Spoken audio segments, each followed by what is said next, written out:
Jonathan Grenard is done for the year, Kevin Seifert. KOC announced that earlier in the week. And that means, I think, Dallas Turner is going to get some pretty significant run. He has gotten, I think, fairly significant run this season. I think at times has played pretty well. Certainly, everybody's waiting on him because that was a big, big swing. Like J.J. McCarthy was a big, big swing. But what are the expectations, or what's the feeling around his season and what he does with these 3 games? Well, he's definitely made some strides, and it's not, some people have pointed out, that some of his sacks were like cleanup sacks that other, like Grenard or somebody else have created for him. But he's around the ball a lot. He's made more than a few plays as when he's come quick around the edge in the run game and basically tackling people behind the line of scrimmage or right on the line of scrimmage. He has not developed into kind of the interesting thing is when you draft somebody there that's a outside linebacker / defensive end in college, and you give up as many picks, you think of him as, well, he's got to be like 15 sack guy. And the interesting thing about that I've always thought about him was that they really from the start, Brian Flores has pegged him more as like he talked about Dante Hightower that played for him in New England, and was kind of an all-around linebacker. Like he could pass rush, but you would see him in coverage. You would see him, line up in the middle, line up on the outside, all over the place, be like somebody that the offense just can't track and can do all the different things that you would want every level of linebacker to do. But if you go back and look at Hightower's stats, like you won't find 15 sack seasons. You won't find 150 tackle seasons maybe. And so what I'm saying is that they had kind of put him into a potential role that wouldn't be as flashy as you would expect from somebody who required many draft assets to acquire. And that doesn't mean he would be any less of a player, but it would be harder to sort of demonstrate right away that he was massively successful in it. And even so, it seems as though there's some parts of that game that he's just not picked up on yet. And so what he really, I think at this point is still like his top skill is pass rushing / getting into the backfield on the run. And so if you can just get 3 games of him wreaking havoc in the backfield, I think that would be a really positive thing heading into the offseason. And then they can figure out, like, do they really want to use him in that Hightower kind of versatile all over the field role, or is he going to need to be a guy that's going to be kind of like Grenard in the sense where you just have him on the edge there and he's rushing or he's setting the edge and that's it. And so we'll see what his future will be. But with Andrew Van Ginkel on the field doing a lot of those things we just talked about, maybe the answer will be here in the end, just like, let's see what he can do with his hand in the dirt, so to speak, and just playing the classic edge defensive player. Will Brian Flores be his coach next year? Wow, you're getting into all the offseason conspiracies here. It's a fair question. Anytime somebody's contract is expiring, it means that... And his is? Yeah, that's my understanding, unless something has secretly happened behind the scenes with no announcement, which is, I suppose, always possible. But... the Twins did it. They extended Rocco without telling anybody for like 3 months. Is that right? Yeah. That went over well, I'm sure. Yeah. A couple other people maybe too. Yeah. And so there's lots of reasons why coaching contracts expire. And sometimes it's just, there's nothing to read into it. Sometimes it's just some coaches aren't high profile enough to need to worry about that. On either side. And this one though is different. And so, I don't have a lot of like tea in terms of why it came to be that they didn't offer, there is no extension, and why, like, if they like him and he likes them, like, why not just do an extension and not go into this? But, he's been here 3 years. He's ambitious. I don't think he's by any means given up, the idea of being a head coach. And, as long as you're confident that you're going to be producing well in your job and having good seasons, which with this defensive roster, I think he probably would feel pretty comfortable. Then it doesn't hurt you to have an expiring contract just to see what else might be out there. But I don't sense right this moment that we're nearing the final few weeks of him here. Okay. But it's it's always going to be a potential until there's a contract there. You mentioned Van Ginkel. I'm curious. You're around coaches a lot. I'm around coaches a lot.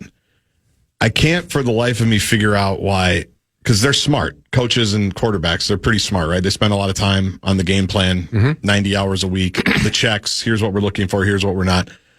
I can't understand why, if you've got a throw to the flat or like a screen pass, and you've got that called, and Andrew Van Ginkel is on that side, I can't understand why teams don't check out of it and they keep throwing that play. Can you help me? Like, I think that should be fireable. Yes, and the funny thing is, so the most recent example is Washington. Yes, the interception. And I was going to ask O'Connell after the game, like, are you surprised? And he actually brought it up himself. He's like, when he was just generally asked about the play, he goes, honestly, like, the biggest thing is just shocked that people throw that. I can't believe it. So, there can always, like, sometimes it could be as simple as, you would think this is not the case, but it can be as simple as the quarterback not noticing. I don't think that's the case with Jaden Daniels, but who knows? He's still a young player, and maybe that wasn't something that his came elbow up was in hurt. there. And yeah, well, it was after that play. That was, it was. Yeah, that ended his season, maybe. Pretty much. Yeah. It sounds like, and so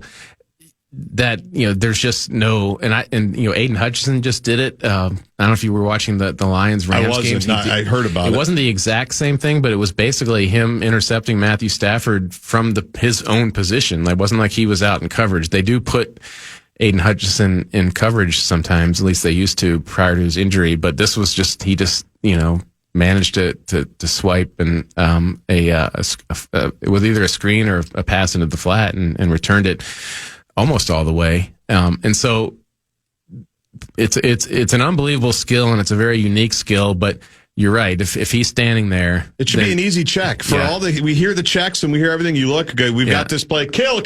We're going right. We're doing something else. Or just don't like wait until you see him run off the field before you even call that play. Because he doesn't play every down. That's true. It cracks me up because if you just do like a modicum of research, you know that he knows everything. Yeah, that's what I like about him. And when you ask him about, I don't know if this was you or Gessling that talked about it. When you ask about, hey, what'd you see on the play? He goes, well, I know they do it out of that formation. Like, he's so matter of fact about it. He's just like, well, I watched it on film. That's what I did. Right. And he picks it up, and he's a very soft spoken guy, and like you would never he looks like he's like a professional with a long hair. He looks like some like kind of crazy pro wrestling guy. But he should be a better quote than he is. No, well, he just like he's just very soft spoken. Yeah. And even on the field, like, he hits hard and he gets after people, but he's not like Mark Gastineau, there's no sack, crazy sack dances. And so he doesn't have the pro wrestling personality, even if he has the hair. Last thing for this segment. Is this the strangest ACL recovery that we've ever had with Christian Darrisaw? Like, is there... Yeah, I know KOC talked a little bit about it I think it was yesterday, with the swelling that apparently popped up and he wasn't able to go. What do you make of just how this whole thing has kind of transpired? It's revealed him to be a very unique person, frankly. Like, I didn't know Christian, and I don't mean that in like a one way or the other, but everybody deals with injuries differently. That's for sure, and we knew that. But he's kind of, and this was a traumatic injury for sure. And he talked early in the season about how it affects everything, including, he has a very unique stance. If you ever look at him, his leg is like kind of folded back, and it's just the way he likes to play. But I think it probably puts extra stress on that leg. And so he's just in a position where, he's not afraid, I think, to let them know how he's feeling. And so I think as crazy as it sounds, we see pretty regularly in the NFL where people are just pushing through, and whether it's for contract reasons or they don't feel like their job's secure, I don't know. But in this case, I think he's been pretty open with them that it's like not feeling right. And so I don't think that, and by all accounts, in public, behind the scenes, on background, off the record, like, there's no concern from a medical standpoint or from Christian that the knee was like irreparably damaged, or that he is never going to be the same player, or never going to be able to be the same player because he'll never be able to be on the field. for an extended enough period of time. But there's no doubt that I think it was, what was it? I mean, he missed the first 2 games. He's come out early of 5 games, I think it is, for various reasons, and then he's missed 2 of the past 3. And so it's 400 and some days. It's more than a year after the injury. And so I think what you would probably see, and this is not necessarily condoned, or I certainly don't, I don't think it's necessarily the right way to do it, but a lot of guys just push through it, and they ultimately end up doing more damage in the long term, and he's in a position where he doesn't have to do that, and he's not. Do we think this is will clean itself up in the offseason, and next year we're still going to be dealing with this, or is it too early to tell? I think the expectation very clearly is that this will not be happening next year. Got it. Understood. When we come back, last segment, we could have had this segment in 2005. I want to talk to you about Phillip Rivers and Snoop. Oh, wow. Excellent. And maybe even Aaron Rodgers, which we also could have talked about in 2005. Kevin Seifert, ESPN, for one more segment.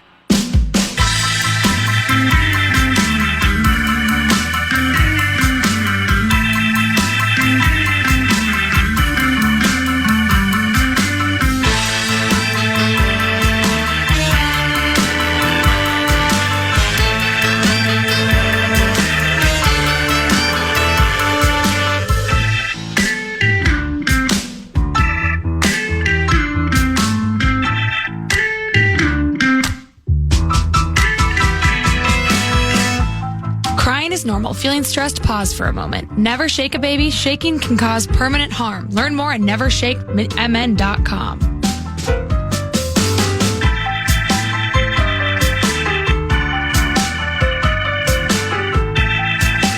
So did Phillip Rivers come back because he wanted to teach a life lesson to all his high school kids that were watching the game with rapt attention, their head coach out there slinging it for the Indianapolis Colts? Did he do that because he wanted to tell his team, you don't have to be afraid of anything.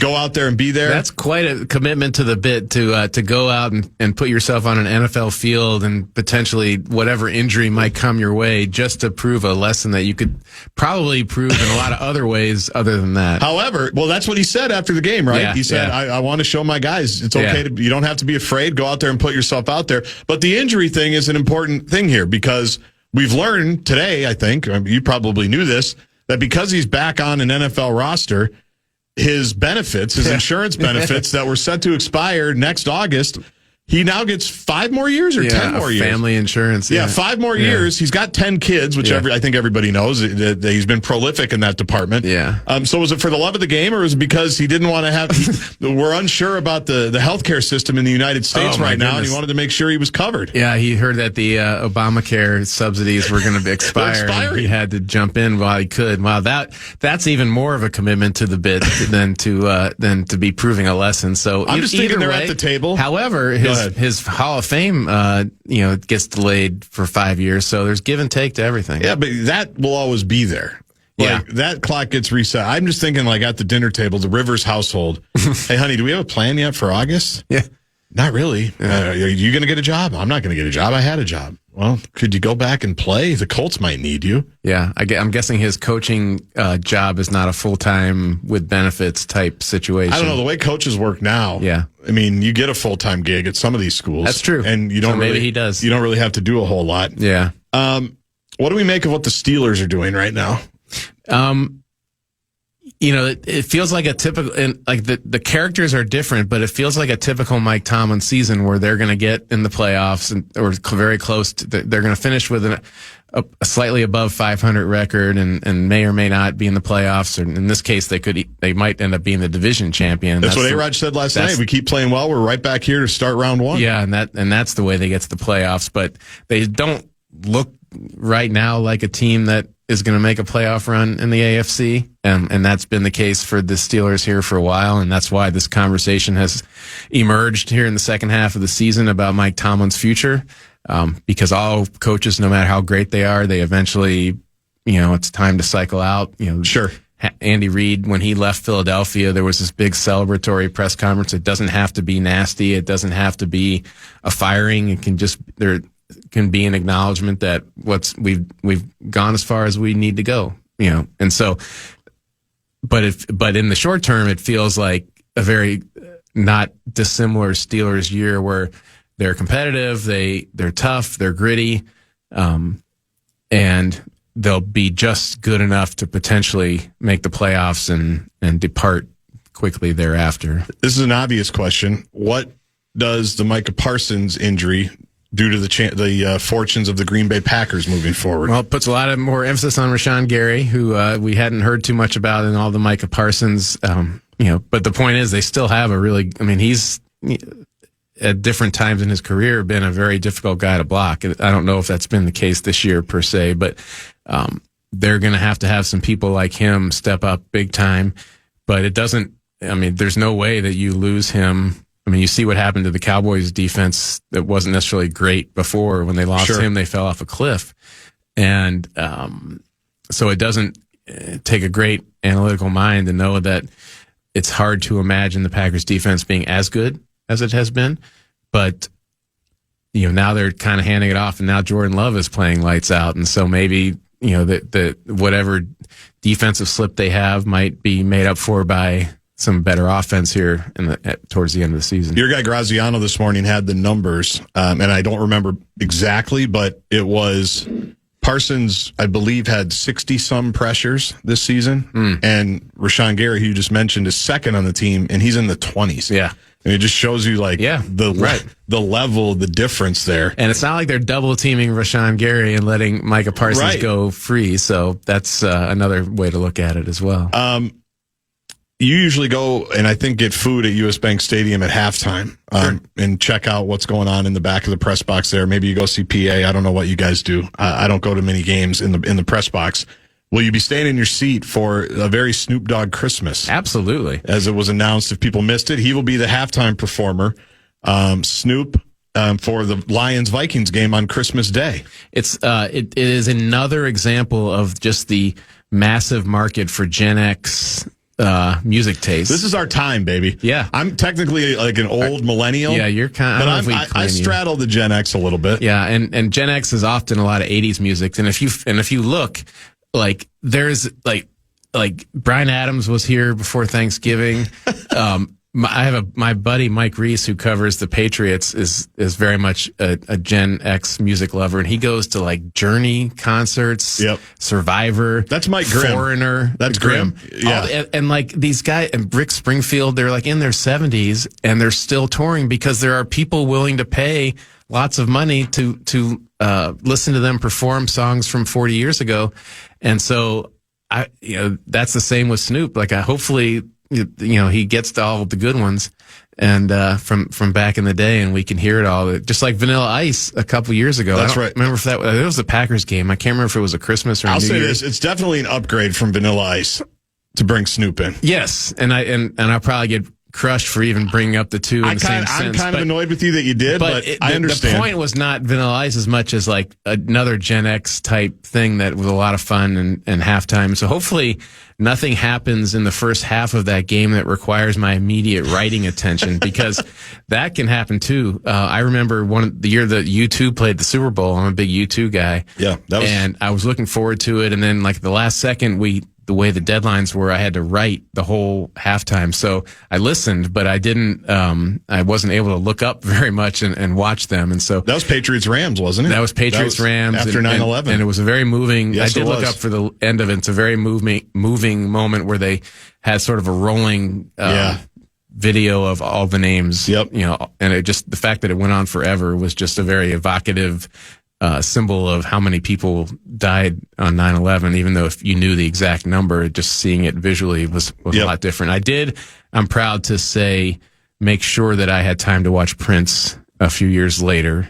So I have that emblazoned in my brain. And even if you didn't, you would have had to say that you did, because that's like Wilt Chamberlain's 100-point game. Everybody, there was 4 million people at the Wilt Chamberlain game, and if you listen to everybody saying I saw it happen, and so, but I'm glad that I took the time then, and it was a good lesson to remember, and so I will absolutely take the time to make sure that I can hear Snoop. The evolution of Snoop, because I remember when his first album came out, Doggy Style, when that came out, I'm glad you said it, because if you asked me what it was, I wouldn't be able to say Well, I didn't even know if I should say it, because I don't even know if it's appropriate to say. It's the name of an album. It's the name of an album. I get it.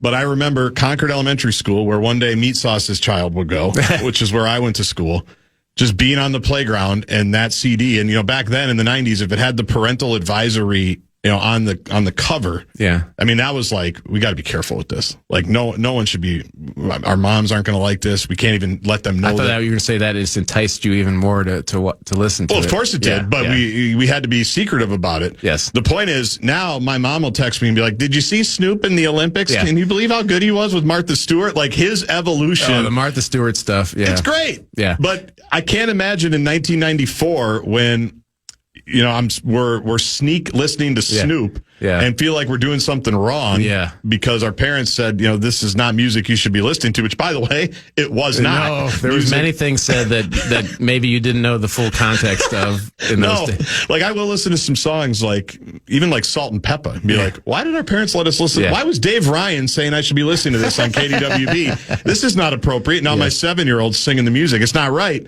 I just love the career arc of Snoop is one that needs to be studied, where now he is just he's like everybody's uncle. He's now. A businessman. He is. And have you ever seen him in concert before? No. You never? I went Target Center Summer Concert Series of 2005 here at iHeartMedia. It would be quite the story to be able to say I saw Weird Al and Snoop in the same sort of era in concert. And I wish I had and could say that, but I can't. Yeah, we all have regrets. Yeah. Thank you very much for coming in. Yes, sir. I really appreciate it. I know it's a pain sometimes, but thank you. That's Kevin Seifert from ESPN. Follow him on social media. Look forward to his Jalen Naylor, Jordan Addison Decision 2026 piece, or at least a video. The Wild made a big move over the weekend. They've got a game tonight. I'm actually going tonight. Oh, good for me. I will get to watch Quinn Hughes for the first time, a man who goes to most of, if not all of them, the games. Kevin Gorg will join me when we come back. Mace in your face at the top of the...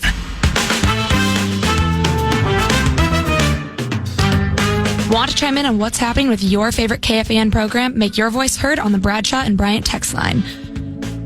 Let us know what you have to say by texting your message to 64686. That's 64686. Standard message and data rates apply.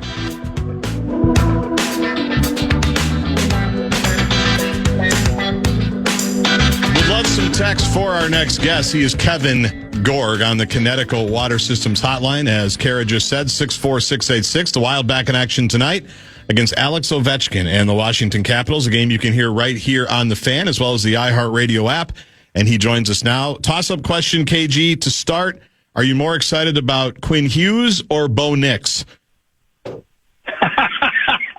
a great question. I think Quinn Hughes, because of the everyday excitement level, knowing that when you work with these teams, everybody's excited, everybody's happy. So all the different things you need to do on every work day, it's a little more enjoyable. The Bo Nix thing is awesome. Lifelong Broncos fan. We haven't had a guy like this probably since John Elway. I get that they brought in Peyton Manning, but this is a guy that you started young and developed, and he looks like he's going to be a cornerstone QB for the Broncos for a long time. But this Quinn Hughes thing is pretty incredible, and being in the building on Sunday, sitting at that desk with Wes Walsh for the pregame show, warm-ups, it took on a whole different level of noise and fandom, and it was really cool to be there. I believe it. I will be in the building tonight with my mite with Gray Man, and this was before all of this happened. So we are excited to get there. I'm curious, where were you when you got wind of this deal, which broke like 30 seconds after the show, bumper to bumper show on Friday night, and what was your immediate reaction? Well, it caught me off guard. I had no idea anything was going to be happening. Every year we go out to a winery out past Minnetonka, and we go see Carrie Noble. And it's a Christmas concert. She's spectacular. And we were just sitting down, kind of getting ready for the concert to start. And all my relatives and my buddies were calling. I'm like, people never call anymore, right? They all text. I'm like, what in the hell is going on with my phone? So then I, like everybody else, I go to Twitter. And as soon as I see Michael Russo put that out there, I about fell off my chair. And Chrissy's like, what is wrong? And I'm like, I'm just trying to digest this. We just traded like four number one picks for Quinn Hughes, and this is crazy. So then the concert's starting, and so I can't interact with anybody. It was a crazy night. Quick follow-up. Even though it's a holiday concert, does Carrie Noble still play Come and Talk to Me, or does she shelf that one? Because that's maybe a top 5 banger of all time. It's my very favorite. And she has played it. She didn't play it this year. She also plays out there at Parlay Vines in the summer by the lake, and she will play it then. I got to tell you, Gaardsy, like, I'm no music snob. Yeah. But seeing her, it's an intimate setting. There's probably 65, 70 people in there. I mean, she is an amazing talent. 2003, I went to, it's at St. Thomas, the OEC, the O'Shaughnessy Education Center, the theater. Oh, yeah, nice call. Yeah, she had a concert there. I went by myself. That's how much I liked that song. And I don't mind admitting that 20-some years later. And then she comes to work here at Cities 97, and I tell that story, and I don't think she was that impressed. She's like, what a loser. She's doing the morning show with Oak. But so I didn't mean to sidetrack it, but you say Carrie Noble, and that took me back to the OEC in like 2003, KG. So I appreciate that. Come and talk to me. It's a great song. Love it. People can listen to it on the free and easy to use iHeartRadio app. Make Carrie Noble a preset. So to the non-hockey guys, and I would put myself in that category, even though I am a hockey dad. I'm certainly aware of Quinn Hughes, but I have not watched the All-22. So what are they getting? What does Quinn Hughes represent here? Like, put it in some type of historical perspective for people that may have heard the name but don't know exactly what they're getting here. Well, and that's legit because he's been playing out in Vancouver where games start at 9:15 at night. So even though Minnesota hockey fans are avid, even the biggest hockey fans haven't seen this guy play on a regular basis. He's an amazing skater, one of the best skaters on the planet at his position. He's widely considered the second best defenseman in the world behind Cale Makar, who is, incredible player for the Avalanche. And players of his caliber, players like Quinn Hughes that 2 years ago put up 92 points and won the Norris Trophy for the best defenseman in the league, they don't become available at age 26. Sometimes you'll see big-name players, end of their career, in their mid-30s become available. But Bill Guerin made this point. These type of players are rarely available, and it's kind of a perfect storm where Vancouver is clearly heading towards a rebuild. He is looking for a change of scenery. He's the captain of the team. He's relied upon to carry the team, and there's not enough talent around him for them to have success. And so Vancouver, looking for young players, found the perfect suitor in Bill Guerin. And Bill Guerin made an offer that they couldn't refuse. And for Bill Guerin in the Wild, it's a player that you dream of having on your roster. So how much does the looming contract extension scare you, excite you, worry you, or do you not even think about that right now? At first, that's the first thing that crossed my mind because, when I saw the move come through, there's a website you can go to that tracks all these salaries in the NHL. I'm like, oh, goodness, he's got a year and a half to go. Then I started doing a little bit of a deeper dive and, understanding that, yes, his two brothers play in New Jersey. I'm not completely certain that they can afford to add another Hughes brother. And I'm not completely certain he wants to go to New Jersey. And then I looked at what the Wild have to offer. Kirill Kaprizov, literally in his prime. Matt Boldy, budding superstar coming to his prime. A perfect partner for Quinn in Brock Faber, who's big and heavy the way he plays, but he can skate and he has great offensive skills and instincts. And then I look at players that come to Minnesota, and the most recent one, Gaardsy, is a guy like Marc-Andre Fleury, who had just built a brand new house in the Nevada desert and was set to have his family, after he retires, live out there. Well, he's living here now. And this place, if you love hockey, and Quinn Hughes, he admitted to all of us over the weekend that he's a hockey nut. He loves the game. And then you look at the way that the Wild have this thing set up. Beautiful facility at Tria. I'm going to tell you right now, I mentioned this on Beyond the Pond.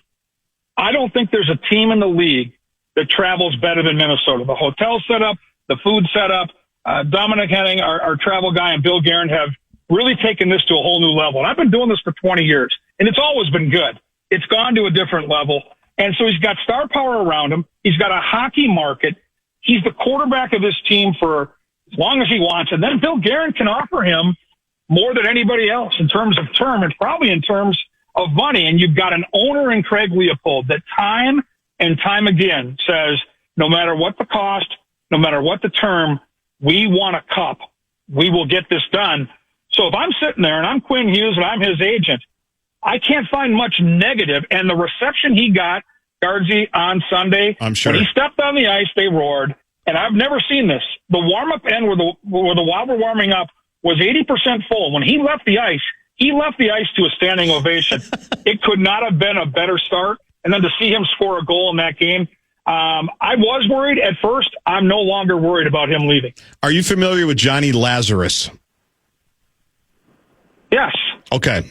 For people that aren't, he played college hockey. He's a content creator, as the kids would call him. And I had not heard of him until like 5 minutes ago. Copyright Paul Allen. I couldn't pick him out of a 3-person lineup next to Meat Sauce and Zach Halverson.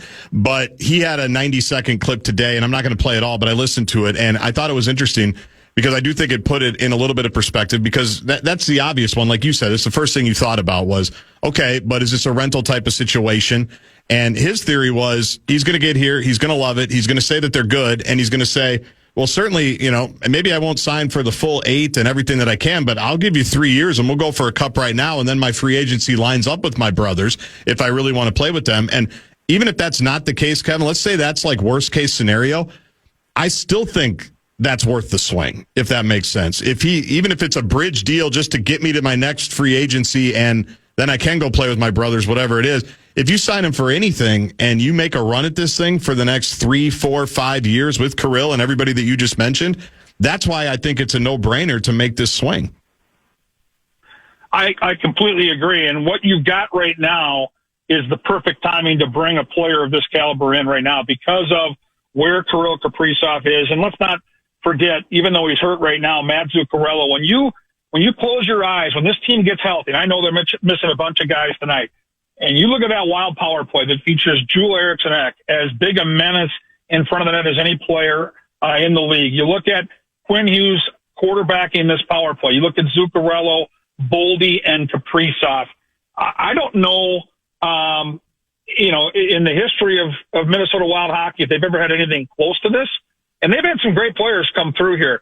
This is a game changer. This is a player that legitimately, for the next amount of time, whether it's the year and a half, whether it's the 4 or 5 years you're talking about, or maybe it's the big swing Billy Guerin and we get him locked down like Kirill on an 8-year extension.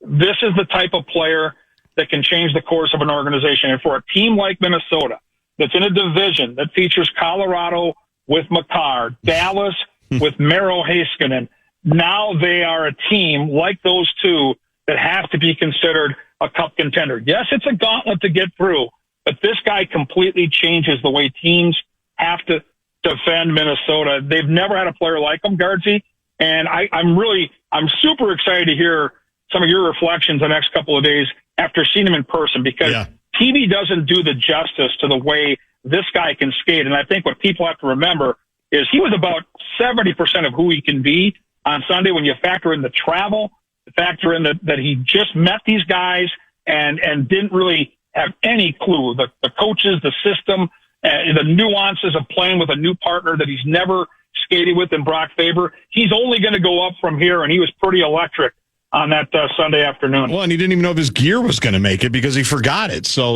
there's that. It's classic. It's too good. Well, Glenn Mason, who's joining in studio in 10 minutes, always says, in sports, there's results and there's hope, and it's a lot easier to buy hope than there are to get results than it is to get results.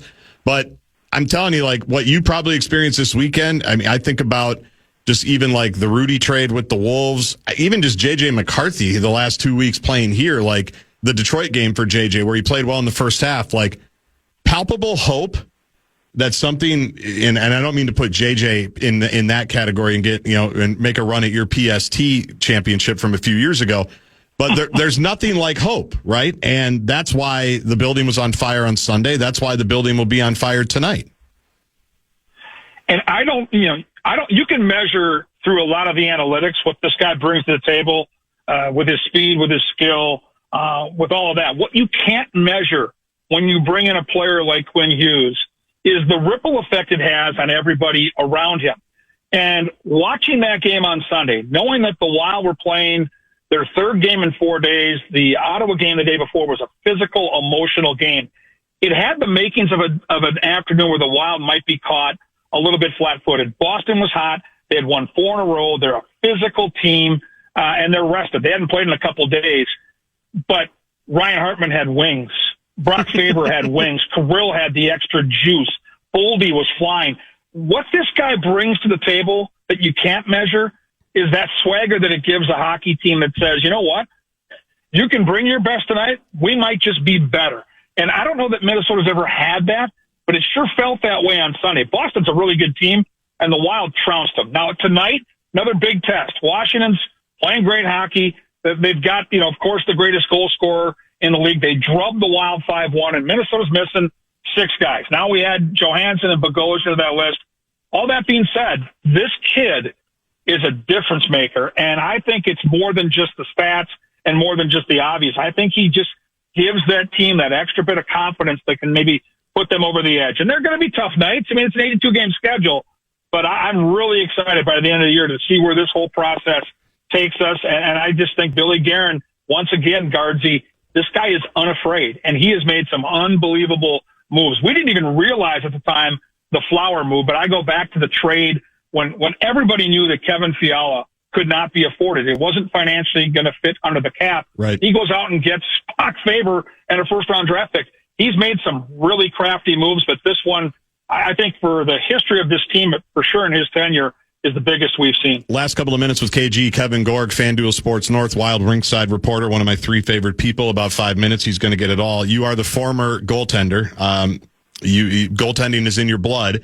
I'm curious, really, with both goaltenders, but I want to start with Wallstad, the Great Wall of St. Paul. What has clicked for him this season? It's all between the ears. This guy's always had all the talent in the world. You don't get drafted in the first round unless you're special. He's a big kid. He's always been an athletic kid. I think what happened last year, Gaardsy, is he felt coming into the season that he'd be one of the 3 guys that stays in St. Paul. And that was kind of the game plan coming in. And then Marc-Andre Fleury just played at a ridiculously high level. And Gustafsson was Gustafsson. And he got sent to Iowa. And he got hurt a couple of different times, minor stuff. But he started to struggle. And he started to lose confidence. And from talking to him multiple times about this, he was in a really dark place. Because when you're drafted that high, there's a lot of expectations and pressure that goes with it. And I think he bottomed out last year. And so he found something this summer, and it came down to hard work, and he put the work in, and he was committed to coming into training camp and showing the Wild that this year was going to be different. He had a really good camp. The games he played in the preseason, he looked sharp. He looked on top of his game, and I really felt that carried over to the season. And I give the kid a ton of credit, because just because you're picked doesn't mean you're going to play. And I think after what happened last year, there were a ton of question marks. He answered them all. It's real. This isn't fluky. This isn't some 6-round guy that found lightning in the bottle. He's a really good goaltender. Fundamentally, the way he moves, the way he can take up the net, but the way that he reacts, he's a heck of a talent. And I think right now for Minnesota, these 2 guys in the net, Gustafsson and Wallstad, are just kind of feeding off each other. And this weekend's a great example. 3rd game in 4 nights, back-to-back games. Jesper goes out and plays a terrific game on Saturday. I don't know that he's going to be able to come back and do the same thing on Sunday, but now you've got a fresh Gus bus ready to go, and he goes out and backstops a terrific game against the Bruins. It'll be Gus tonight. I'm guessing when we get to Columbus on Thursday, it'll come back to Jesper, and then they'll split the weekend when you get both McDavid and the Oilers, and then you get McKinnon and the Avalanche. So the theater is going to be pretty spectacular. Yeah, why has that rotation been so effective? Because I think when you've got another guy that can do the job, you don't feel like every night you've got to go out there and win everything. You just got to go out there and do your job. And this weekend was a perfect example where these guys don't have, like when you're the guy and you're playing 60 to 65 games, there is no break mentally or physically. You always have to be on. When you're not playing, it's a whole different feeling when you're a goalie. Yeah, I'm not saying you check out. You're still there and you're ready, but it's a different type of feeling.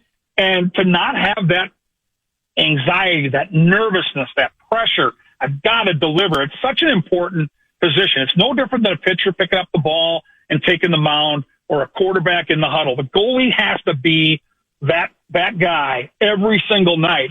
And to have another player of your caliber, it pushes you because you want to play, but it also gives you that break where through the course of the season with all these back-to-backs, with the Olympic schedule that's condensed, the wear and tear is taken off and you're fresh and you've got energy when you hit that net.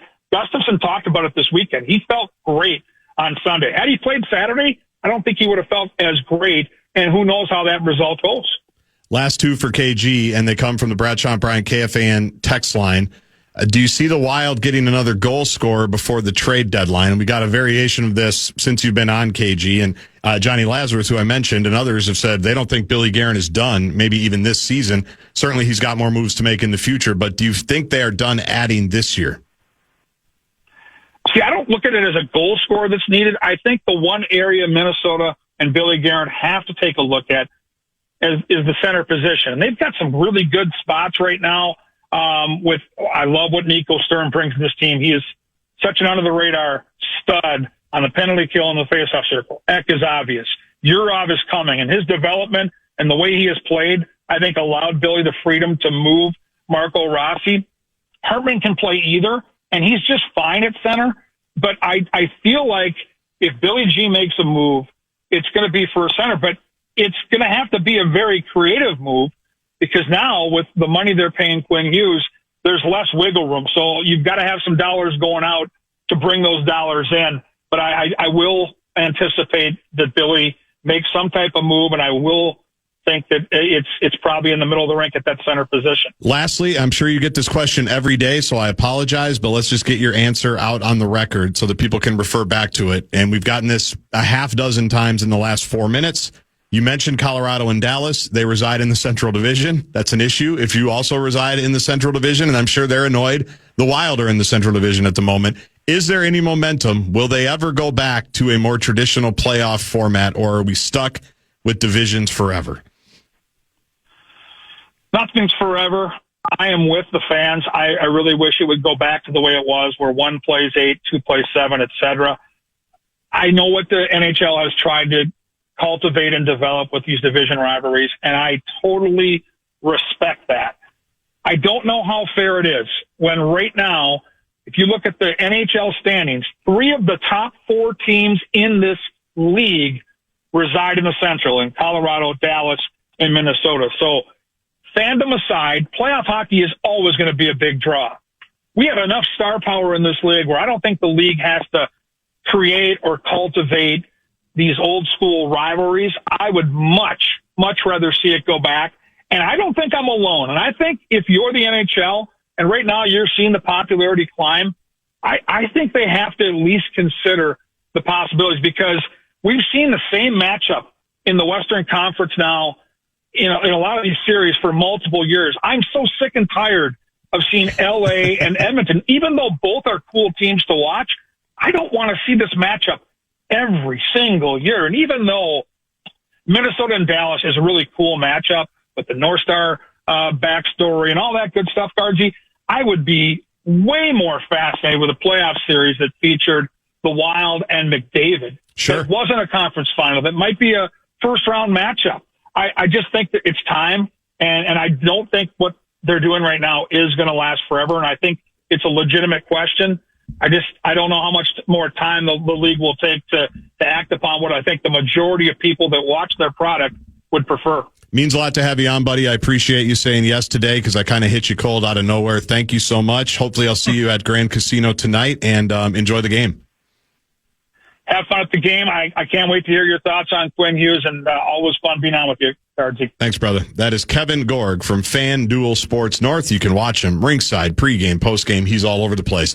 When we come back, our buddy Mace, a day early. We are very excited. Among the topics for Mace in your face, what's the right thing to say when you are a head coach and your name surfaces in another coaching search? Mace has a little experience with that.